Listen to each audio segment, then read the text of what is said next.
안녕하세요. 복잡한 개념을 아주 쉽고 명쾌하게 풀어드리는 시간이죠. 오늘은요, 문제 해결에 쓰이는 정말 강력한 도구 두 가지, 바로 재규랑 동적 계획법에 대해서 한번 제대로 파헤쳐 보겠습니다. 자, 그럼 우리 첫 번째 핵심 아이디어를 정말 잘 보여주는 재밌는 퍼즐 하나로 시작해 볼까요? 방금 그 인형 퍼즐이요. 이게 바로 오늘 우리가 다룰 재귀라는 개념으로 자연스럽게 이어져요. 재귀가 뭐냐면 아주 간단해요. 큰 문제를 해결하기 위해서 그 문제를 더 작고 똑같이 생긴 문제로 계속 쪼개서 푸는 방식, 바로 그겁니다. 그러니까 재귀의 핵심은 자기 참조예요. 자기 자신을 계속해서 돌아보는 거죠. 아까 봤던 그 러시아 인형처럼요. 큰 인형을 열면 똑같이 생긴 작은 인형이 나오고 그걸 또 열면 더 작은 인형이 계속 반복되잖아요? 근데 재규가 무한정 반복되면 안 되겠죠? 그래서 제대로 작동하려면 딱 세 가지 규칙이 필요해요. 이게 없으면 뭐랄까, 끝없는 거울 속으로 빨려 들어가는 것처럼 프로그램이 영원히 멈추지 않을 수도 있거든요. 자, 첫째, 언제 멈출 것인가? 바로 기본 사례 또는 종료 조건이 있어야 하고요. 둘째, 문제를 계속해서 더 작은 문제로 쪼개야 합니다. 마지막으로 그 작게 쪼갠 문제들의 답을 잘 조합해서 원래 문제의 최종 답을 만들어내야 하는 거죠. 이 세 가지가 핵심입니다. 이런 패턴 사실 우리 주변에서 꽤 흔하게 볼 수 있어요. 대표적인 게 바로 이 마트료시카 인형이잖아요. 여기서 아까 말한 기본 사례, 즉 멈추는 조건은 뭘까요? 네, 맞아요. 바로 더 이상 열 수 없는 제일 작은 마지막 인형이 되는 거죠. 아니면 이런 건 어때요?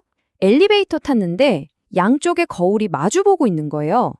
그럼 내 모습이 거울 속에 그 거울 속 거울에 끝도 없이 비치잖아요. 이것도 재귀랑 아주 비슷한 원리라고 할 수 있죠. 자, 이렇게 보니까 재귀 참 우아하고 직관적이죠. 근데 여기엔 아주 치명적인 숨겨진 약점이 하나 있습니다. 그 약점이 뭔지 제대로 보여주는 아주 클래식한 예시가 있어요. 바로 피보나치 수열을 계산하는 경우입니다. 순수하게 재규로만 피보나치 수열을 풀면요, 함수를 부르는 과정이 마치 나뭇가지처럼 쫙 뻗어나가요. 예를 들어서 fib5를 구하고 싶다. 그러면 컴퓨터는 fib4랑 fib3을 불러와야 해요. 근데 여기서 끝이 아니죠. fib4를 구하려면 또 fib3이랑 fib2를 불러야 하고요. 지금 뭔가 이상한 점 못 느끼셨나요? 벌써부터 똑같은 걸 또 부르는 것 같죠?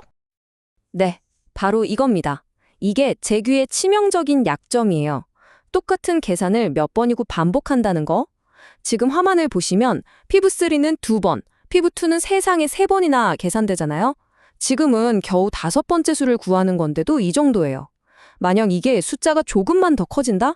와, 그럼 이 중복 계산은 정말 어마어마하게 기하급수적으로 늘어나서 프로그램이 엄청나게 느려지는 거죠. 아니, 이렇게 우아하고 멋진 방법인 줄 알았는데 이렇게 비효율적이라니. 그럼 뭔가 더 똑똑한 방법이 있어야 하지 않을까요? 당연히 있죠. 그래서 등장하는 영리한 해결책이 바로 동적 계획법, 우리가 줄여서 보통 DP라고 부르는 기술입니다. 이 DP라는 게 재규를 완전히 대체하는 새로운 건 아니에요. 오히려 재규를 업그레이드 시켜주는 개념에 가깝죠. 아이디어는 정말 단순해요. 이거 아까 계산했던 건데? 그럼 또 계산하지 말고 그냥 기억해놨다가 꺼내 쓰자. 바로 이겁니다. 그러니까 한 번 계산한 결과는 메모를 해두는 거예요. 여기 보이는 표처럼요. 그래서 나중에 또 fiv2 값이 필요하다? 그럼 힘들게 다시 계산하는 게 아니라 그냥 메모해둔 표를 딱 보고 아, 여기 있네 하고 바로 가져다 쓰는 거죠. 엄청 효율적이죠? 자, 그럼 한번 비교해 볼까요? 재규는 생각의 흐름대로 따라가니까 이해하기는 참 쉬워요. 직관적이죠. 하지만 똑같은 일을 반복하느라 느려질 수 있다는 단점이 있고요. 반면에 동적 계획법은 어때요?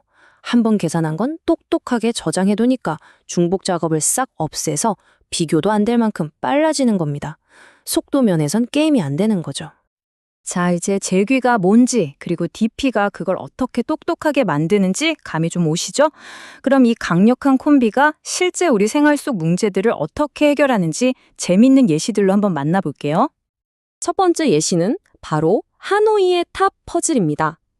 이 문제는 정말 재규의 아름다움을 제대로 보여주는 교과서 같은 문제라고 할 수 있어요. 하지만 동시에 재규의 계산량이 얼마나 폭발적으로 늘어나는지도 보여주는 예시이기도 해요. 만약에 이 원반이 64개가 되면요. 1초에 하나씩 옮긴다고 해도 이 퍼즐을 다 푸는데 무려 5,850억 년이 걸립니다. 네, 우주의 나이보다도 훨씬 긴 시간이죠. 정말 어마어마하지 않나요? 자, 이번엔 DP가 활약하는 문제를 한번 볼까요? 여러분, 여기 계단이 10개가 있어요. 한 번에 한 칸 또는 두 칸씩만 올라갈 수 있다면 이 10개의 계단을 오르는 방법은 총 몇 가지나 될까요? 이런 문제가 바로 DP로 아주 깔끔하게 풀리는 대표적인 경우입니다. 정답은 놀랍게도 89가지입니다. 이거 어딘가 익숙하지 않으세요? 맞아요. 이것도 피보나치 수열 패턴이에요. 10번째 계단까지 가는 방법의 수는 9번째 계단까지 가는 방법의 수랑 10번째 계단까지 가는 방법의 수를 더하면 되거든요. 그러니까 첫 번째 계단부터 차근차근 각 계단까지 가는 방법의 수를 기록해두면 마지막 10번째 계단까지의 답도 순식간에 구할 수 있는 거죠. 마지막 예시입니다. 우리가 가게에서 물건 살 때 거스름돈 받잖아요. 가장 적은 개수의 동전으로 거스름돈을 주는 방법? 이것도 아주 클래식한 DP 문제예요. 10원짜리 거스러줄 때 제일 좋은 방법을 찾고 그걸 이용해서 20원, 30원 이렇게 작은 금액부터 최적의 해답을 차곡차곡 쌓아 올려서 최종 금액까지 해결하는 방식이죠. 자, 그럼 오늘 내용 핵심만 딱 정리해 볼까요? 첫째, 재규는 큰 문제를 잘게 쪼개는 아주 직관적인 방법. 하지만 중복 계산 때문에 느려질 수 있다는 거. 둘째, 동적 계획법은 재규의 비효율을 해결하는 똑똑한 메모 기술이다. 한번 푼 건 기억해서 다시 써먹는 거죠. 그래서 여러분이 기억하셔야 할 건 이겁니다. 문제의 구조가 명확하게 보일 땐 재규로 접근하되 중간에 뭔가 반복되는 계산이 보인다 싶으면 바로 DP를 꺼내서 최적화하는 겁니다. 사실 이런 생각의 방식은 코딩할 때만 쓰는 게 아니에요.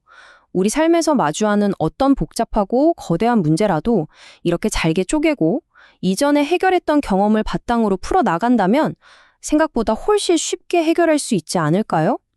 여러분의 삶에 있는 어떤 복잡한 문제가 오늘 이 방법을 통해 조금은 더 작게 보였으면 좋겠네요.